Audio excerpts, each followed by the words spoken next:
যে কোনো বিজয় উদযাপনের ইসলামিক পদ্ধতি কি? রাসূল সাল্লাল্লাহু আলাইহি ওয়াসাল্লাম এবং সাহাবায়ে কেরাম কিভাবে বিজয় উদযাপন করেছেন? যে কোনো আনন্দে একজন ঈমানদার আল্লাহর কাছে কৃতজ্ঞ হবেন, অহংকারী হবেন না।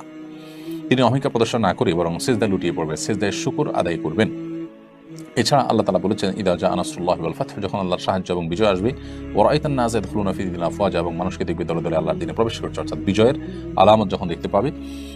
ফাসাব্বিহ বিহামদি রাব্বিকা ওয়াস্তাগফিরহু, তখন তাসবিহ মাখা প্রশংসা আল্লাহ তাআলার করবে এবং তার কাছে ক্ষমা প্রার্থনা করবে, অর্থাৎ সুবহানাল্লাহ ওয়া বিহামদিহি পড়বে, আস্তাগফিরুল্লাহ পড়বে। এটি হলো বিজয়ের পর করণীয়।